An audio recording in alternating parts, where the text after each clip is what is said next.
आप सभी को मैं नमस्कार। आप सभी का स्वागत है हमारे YouTube चैनल चर्चा विद आशुतोष। आज हम बात करने वाले हैं किसानों को लेकर। जैसा कि आप सभी लोग जानते हैं कि हमारा देश कृषि प्रधान देश है। वर्तमान समय में भारत में किसान जो है आंदोलन कर रहे हैं अपनी मांगों को लेकर। वो धरना प्रदर्शन में बैठे हुए हैं। इस समय पिछले 2-4 दिनों से काफ़ी हंगामा मचा हुआ है। काफ़ी अस्त व्यस्त व्यवस्थाएं हो गई हैं पूरी तरह से। तो उनकी कई सारी मांगे हैं। कुछ मांगों पर सरकार सहमति भी बन चुकी है, लेकिन कई सारी मांगे हैं जिस पर जो है सरकार उनकी सहमति अभी नहीं बन पा रही है। उनकी सबसे बड़ी मांग तो यही है कि वो MSP चाहते हैं, वो गारंटी चाहते हैं कि जो वो अनाज उगाएं खेतों में उसकी एक गारंटी, उनको कानूनी गारंटी दी जाए कि उसको जो इतने पे ही खरीदा जाएगा, इससे कम में उसे नहीं खरीदा जा सकता है।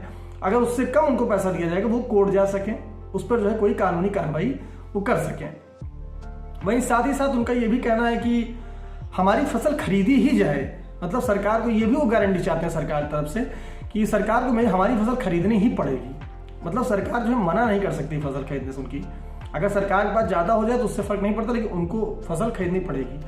तो कुछ चीज़ें थोड़ा सा अजीब है जो लगता है कि पॉसिबल नहीं हो पाएगा। हो सकता है शायद ना पॉसिबल हो पाए, लेकिन पॉसिबल भी हो सकता है क्योंकि हमारे देश में लोकतंत्र है। तो यहाँ पर तो काफ़ी कुछ ये भी देखा जाता है, कुछ अच्छी चीज़ें भी होती हैं तो उसे भी वापस लेना पड़ता है एक दबाव में आकर, क्योंकि ये लोकतंत्र है, वोट देना है, जनता देगी वोट, तो इसलिए दबाव में आकर जो है वापस लेना पड़ता है।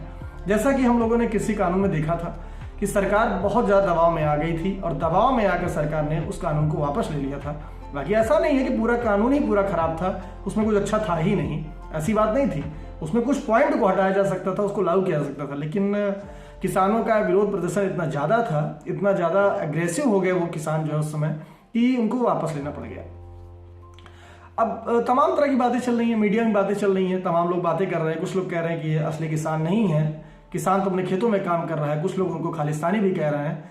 तमाम तरह के ऐसे शब्दों का भी इस्तेमाल किया जा रहा है। मुझे लगता है कि ये कहना उचित नहीं होगा कि उनको आप खालिस्तानी कह दीजिए या फिर ऐसा कुछ कह दीजिए। वो ठीक है, कुछ चीज़ें आती हैं निकल कर जो देखने में लगता है कि ये गलत है, ये प्रायोजित है। कुछ ऐसे ऐसे भाषण आ जाते हैं, कुछ ऐसे ऐसे बयान आ जाते हैं जो देते हैं, किसान नेता लिख देते हैं अपने आगे, वो ऐसा बोल देते हैं कि उससे एक माहौल ख़राब हो जाता है। जैसे अभी कुछ दिन पहले कोई नेता था, उसने कहा कि यार हम लोग दिल्ली से दूर तो हमारे लिए लाहौर है, उससे बड़े तो हम लाहौर चले जाएं, हमें पाकिस्तान मतलब पास लग रहा है। तो ये जो है ना थोड़ा सा एक अजीब बयान है। ऐसे बयान देकर जितने किसान हैं, जो सच में किसान हैं, वो भी जैसा के घेरे में आ जाते हैं कि मतलब आपकी मंशा ही कुछ और है। आप एक अलग देश ही बनाना चाहते हैं, जैसे लग रहा है आपका आंदोलन इसलिए है, आप इस तरीके से बात कर रहे हैं। तो वो जो है थोड़ा सा संदेह पैदा कर देता है लोगों के मन में, इसीलिए लोग इस तरह की बातें करने लगते हैं। लेकिन कुछ ही लोग हैं ऐसे जो ऐसा शब्द बोलते हैं जिनकी वजह से पूरा आंदोलन जो है कमजोर पड़ जाता है। हमें लगता है कि भारत में हर किसी को आंदोलन करने का पूरा अधिकार है, लेकिन शांतिपूर्ण तरीके से आंदोलन होना चाहिए। मैं इस आंदोलन के समर्थन में केवल इसलिए नहीं हूँ क्योंकि मैंने कई जगह पर देखी बहुत अराजकता फैलाई गई, काफ़ी तोड़ फोड़ कर दिया गया, बैरिकेडिंग्स तोड़ दी गई, जो ओवरब्रिज पे लगे हुए थे, बगल बगल सीट लगी हुई थी, उसको तोड़कर फेंक दिया गया। पुलिस वालों पर जो है ट्रैक्टर चढ़ाने का प्रयास किया जा रहा था। मतलब ये थोड़ा सा अजीब सा होता है यार। हमारे किसान इस तरीके थोड़ी ना है कि वो ऐसी हरकत करेंगे। और दूसरी बात कि किसान केवल पंजाब में ही नहीं है, और जगह भी किसान है, साउथ में भी किसानी होती है, और जगह किसान होते हैं, हर जगह होती है किसानी। लेकिन आप देखोगे पूरा पंजाब के लोग इसमें आपको नजर आएंगे, ज़्यादा से ज़्यादा संख्या में आपको पंजाब के लोग इसमें नजर आएंगे, अधिकतर संख्या उन्हीं की है। और दूसरी चीज़ इसमें एक मांग ये लोग करते हैं कि कर्ज माफी का। ठीक है, मैं कर्ज माफी के खिलाफ नहीं हूँ। कर्ज माफ जब बड़े बड़े उद्योगपतियों किया जाता है तो इनका भी होना चाहिए, लेकिन आप एक बार ये भी तो सोचना चाहिए ना, अगर आप कर्ज को देने में सक्षम हैं तो क्यों कर्ज माफी की जाए। तो मैं तो उसके भी खिलाफ हूँ जो मतलब उद्योगपतियों कर्ज माफ किया जाता है, वो भी मैं उसके मैं खिलाफ हूँ। अगर वो दे सकते हैं तो क्यों नहीं उनसे लिया जाए। अरे मूलधन ही वापस करें ना, ब्याज वापस करें तो, लेकिन माफ क्यों किया जाए। हम कहते हैं कर्ज माफी उस किसान की होनी चाहिए जो वाकई में नहीं दे सकता है पैसा। अब आप 500 बीघा 1000 बीघा के काश्तकार हैं और आप कह दीजिए कि हमारा कर्ज माफ कर दीजिए, कहे माफ कर दें भाई, आप वापस करिए ना पैसा, आप कर्ज लिए हैं तो आप कमा तो रहे ना भाई। कृषि पे कोई टैक्स तो नहीं है, कृषि पे कोई टैक्स नहीं लगता है, एग्रीकल्चर कोई टैक्स नहीं है। आप कमा रहे हैं तो आप वापस करने में क्या दिक्कत है आपको। जो है आप 500 बीघा 1000 बीघा काश्तकार हैं, आप कह रहे हैं कि हमारा माफ कर दीजिए, हमारा कि आप मतलब 2-4-5 रुपए ले लीजिए, लोन ले लीजिए अपने खेत पर, उसके बाद कह दीजिए हमारा माफ कर दीजिए कर्जा। इस तरह तो गवर्नमेंट कैसे चल पाएगी, देश का तो बंटाधार हो जाएगा, देश एकदम गर्त में चला जाएगा उसके बाद तो। स्थिति बहुत ही बद से बदतर हो जाएगी।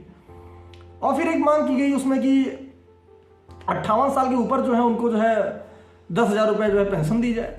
ये सब मांगे थोड़ा अजीब हैं। ये कैसे हो सकता है कि 58 साल के ऊपर किसान है उनको जो है दिया जाए 10,000 रुपये पेंशन? तो किसान की परिभाषा क्या है? उसके अंदर सब आ जाएंगे, जितने लोग हैं सभी लोग आ जाएंगे 58 साल के ऊपर। तो भाई जिसके पास सरकारी नौकरी नहीं है, जिसके पास कोई काम नहीं है, वो किसान है, वो सीधी सी बात है। अब वो चाहे दूसरे के खेत जो है अधिया पे ले काम करे, चाहे धुरकट पे ले काम करे, है तो किसान ही ना वो, तो वो भी उसके अंतर्गत आ गया। इस तरह सरकार तो पूरा बजट हिल जाएगा एकदम से। और फिर ये कहना कि एमएसपी गारंटी हमको चाहिए, चलिए ठीक है, मान लीजिए कि एमएसपी पे गारंटी दे दी जाती है, अच्छी बात है, एमएसपी गारंटी आपको जो है मिलेगा, उससे कम पैसा आपको नहीं दिया जाएगा, कानूनी गारंटी उसको बना दी, कानून उसको बना दिया जाएगा उस पर। लेकिन आप ये कह दीजिए कि हमारी फसल खरीदनी ही होगी, इस पर भी हमको गारंटी दीजिए कानूनी, तो मुझे लगता है ये थोड़ा सा संभव नहीं है। भाई सरकार तो उतना ही लेगी जितनी जरूरत है, अब उससे ज्यादा लेकर सरकार क्या करेगी? उससे ज्यादा लेकर सरकार क्या करेगी? हो सकता है। और फिर इसके बाद ये भी गारंटी जैसे दी जाती है, अब जैसे सरकार निर्धारित करती है किस पे मतलब अनाज फसल कैसी है, उस पर वो निर्धारित करती है कि इस पे इसको कितने रुपए कुंटल देना है, इस वाली फसल पे कितना देना है। अब उस पर एमएसपी जब गारंटी हो जाएगी, कानूनी गारंटी हो जाएगी, तो जो खराब गेहूं होंगे उस पर भी उतना ही पैसा देना पड़ेगा, जो खराब जो है जो अच्छे गेहूं होंगे उसको भी उतना पैसा देना पड़ेगा। इससे कहीं ना थोड़ा सा विवादास्पद ये भी है, ये भी थोड़ा विवादास्पद इसको लगता है। और दूसरी चीज, जो लोग कहते हैं कि ये आंदोलन जानबूझकर किया जा रहा है, ऐसा वर्तमान भी केवल देश का माहौल खराब करने की व्यवस्था की जा रही है कि इससे मतलब सरकार जो है उसकी जो स्थिरता है वो थोड़ा सा एक बार डावाडोल हो, देश का थोड़ा माहौल खराब हो। देखिए कुछ चीजें वाकई में होता है ऐसा कि यार सवाल उठ जाता है कि यार यही समय क्यों। अब जैसे देखिए चुनाव होने वाले हैं, मुझे लगता है कि अगले महीने तक आचार संहिता लग जाएगी, तो अब कानूनी गारंटी आप मांग रहे हैं, तो यार सीधी सी बात है, बिना ये ऐसे तो है नहीं कि हलवा पूड़ी है बस उठाए तुरंत ही जो है कानूनी गारंटी दे दी कि कानून बना दिया गया। उसका पूरा प्रोसेस है भाई, विधेयक आएगा, फिर राज्यसभा लोकसभा में पास होगा, बहस होगी, दुनिया मतलब पूरा प्रोसेस है, फिर जाके राष्ट्रपति साइन करेंगे उस पर, तब जाके हस्ताक्षर होगा, तब जाके वो पारित होगा, तब जाके वो कानून बनेगा। तो अब तो कुछ होना नहीं है क्योंकि चुनाव होने हैं, तो सीधी सी बात है कुछ ये सब तो नहीं हो सकता है, बस केवल आश्वासन दे सकते हैं। आपके पास पावर है वोट देने की, अगर आपको मोदी नहीं पसंद है, मोदी की सरकार नहीं पसंद है, तो आप वोट दीजिए, सीधा जाके बात खत्म। अप्रैल या मई में चुनाव होंगे, आप जाके मोदी जी के खिलाफ वोट दीजिए, बात ही खत्म हो जाए। लेकिन ये धरना प्रदर्शन करने की वर्तमान में जरूरत मुझे खुद नहीं समझ में आई है कि इस टाइम पे जरूरत क्या थी, कि करने कोई मतलब ही नहीं था कि अभी किया जाए कि हाँ नहीं इस समय ऐसा समय था, ये समय नहीं था। तो इससे इस बात को आप कह सकते हैं कि वाकई में ये चुनाव के मद्देनजर देखते हुए किया गया है, इसीलिए सवाल इस पर उठते हैं। बाकी ऐसी बात नहीं कि सवाल उठा दिया गया, जानबूझ के सवाल उठाया गया इस पर। तो लगता है थोड़ा संदेह होता है कि यार अब ये क्यों, अब ये क्या लॉजिक था ये करने का, कोई मतलब ही नहीं है, क्योंकि चुनाव होने वाले हैं, हो सकता है मोदी ना जीते कोई और जीते, भैया आप उससे मनवा लीजिएगा, तब आप धरना प्रदर्शन करिएगा। और इसका फायदा आप देखेंगे विपक्ष उठाता है, उसको विपक्ष माहौल बनाता है, खड़े हो जाएंगे, राहुल गांधी खड़े हो गए भाषण में कहने लगे अपने कि हम आएंगे तो हम सब कुछ कर देंगे, सारी मांग मान लेंगे, एक को बातें नहीं करेंगे, सब मान लेंगे हम, क्योंकि वो सत्ता में तो है नहीं, उनको कुछ करना उन्ना तो है नहीं, उनको सोचना वोचना तो है नहीं, क्या करना है क्या नहीं, सब मान लेंगे, हम सब मान लेंगे बिल्कुल। तो वो तो सोचेंगे हम अपना चलें राजनीति सीख लें, इसमें हमारा साथ जुगाड़ हो जाएगा, हमारा कुछ काम हो जाए। तो मुझे लगता है थोड़ा सा इस पर विचार करना चाहिए, सरकार जो है बैठ के, किसान नेता बैठ कर इस पर बात करें, ना कि इस तरीके से उग्र आंदोलन किए जाए। कोई भूला नहीं है वो दिन जब लाल किले पर तथाकथित किसान जाके जो है अपने आप किसान कहने वाले लोगों ने हंगामा किया, और इतना भारत की बहुत शर्म की बात थी उस समय जो है भारत के लिए, जाकर लाल किले पर झंडा फहरा दिया गया। तो ये बहुत ही गंदा तरीका है। ठीक है, उन्होंने ये भी कहा कि उस पर केस जो हुए वापस ले ली जाए, सरकार शायद वो भी मान गई है कि हम वापस ले लेंगे केस। लेकिन आप सोचिए ना, क्या ये ऐसा होना चाहिए यार? आप इसी देश के हो, हम आप इसी देश के हैं, हमारे किसान हमारे हैं, हमारे किसान प्यार से आगे बात करें ना, प्रेम से आगे बात करें ना, सबसे आगे। ये तरीका कि पूरी पब्लिक परेशान हो जाए, रेल की पटरियां उखाड़ दी जाए, अस्त व्यस्त कर दिया जाए, पूरी शासन व्यवस्था को अस्त व्यस्त कर दिया जाए, ये हमारे किसान नहीं है, ऐसे हमारे किसान नहीं होते हैं। इसलिए संदेह हो जाता है कि यार ये प्रायोजित तो नहीं है कहीं किसान आंदोलन, बिल्कुल से शक इसीलिए होता है और कोई बात नहीं है। तो मुझे लगता है इस पर थोड़ा विचार करना चाहिए, किसान नेताओं को भी इस पर विचार करना चाहिए, क्या लॉजिक है, क्या मतलब हो सकता है, क्या संभव है।